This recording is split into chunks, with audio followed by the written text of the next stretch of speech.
আসসালামু আলাইকুম গাইজ, কেমন আছেন? আজকে আমি আপনাদেরকে চিকেন মশলা রান্না করে দেখাবো। তো আমি পিসগুলোকে ছোট ছোট করে নাই, বড় করে রান্না করব। প্রথমে আমি কি করলাম, ভাজার জন্য এগুলোতে হলুদ, মরিচ এবং কর্নফ্লাওয়ার কিছু দিয়ে আমি এগুলোকে এখন ভেজে নিব। তো তেলটা আমি আগে গরম করে নিয়েছি। ওই গরম তেলে আমি এখন মুরগির টুকরোগুলো দিয়ে দিলাম, গরম তেলে ছেড়ে দিয়েছি। তো দেখেন আমি এক এক করে মুরগিগুলোকে ভেজে নিচ্ছি। ভালো করে এগুলোকে ভেজে নিতে হবে। আমি এক পিঠ অনেক সুন্দর করে ভেজে নিয়েছি আর ভালো করে ভেজে নিয়েছি, যাতে আবার দ্বিতীয়বার না ভাজতে হয়। তো দেখেন গাইজ, আপনারাও আমার মতো এভাবে রান্না করে দেখবেন যে চিকেন মশলাটা আসলে কেমন হয়। এই মশলাতে একেবারে অল্প পরিমাণে আমি মশলা অ্যাড করব। মশলা দিয়ে আমি রান্না করব। তো আমার পিসগুলো ভাজা হয়ে গেছে। এখন আমি ওই গরম তেলে মশলাটা তৈরি করব। তো আমি দিয়ে দিলাম পেঁয়াজ কুচি, দিয়ে এগুলোকে ভালো করে নেড়ে নিচ্ছি।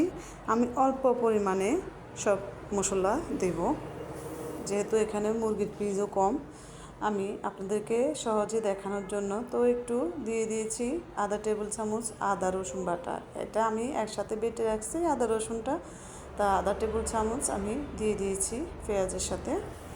দিয়ে এগুলোকে ভালো করে এটাকে নিয়েছি। দিয়ে দিলাম কিউব করে কাটা আমার 2টা টমেটো।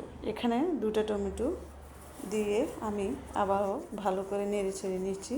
তো গাইজ, আপনারাও আমার মতো করে রান্না করে দেখবেন যে আসলে হোটেলে যেভাবে রেস্টুরেন্টে রান্না করা হয় ওইভাবে হয় কিনা। দিয়ে দিলাম সামান্য পরিমাণে হলুদ,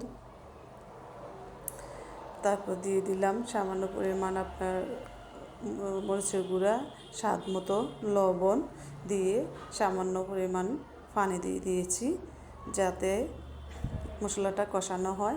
আর দিয়ে দিলাম 2টা তেজপাতা।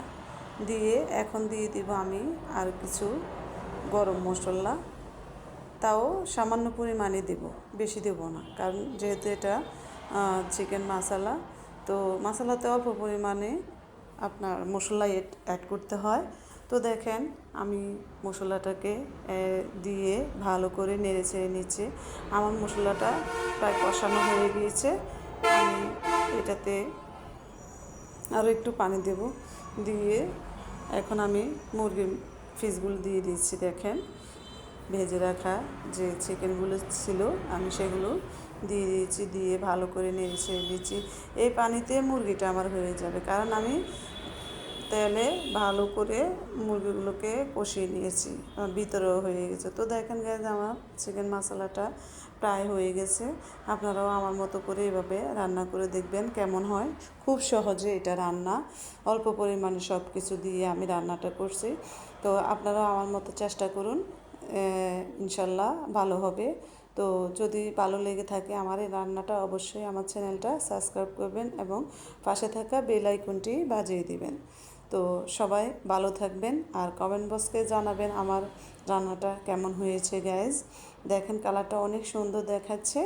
আমার রান্না হয়ে গেছে। আমি এখন এটাকে নামিয়ে ফেলব। তো গাইজ, সবাই ভালো থাকুন, সুস্থ থাকুন, এই দোয়াই করি।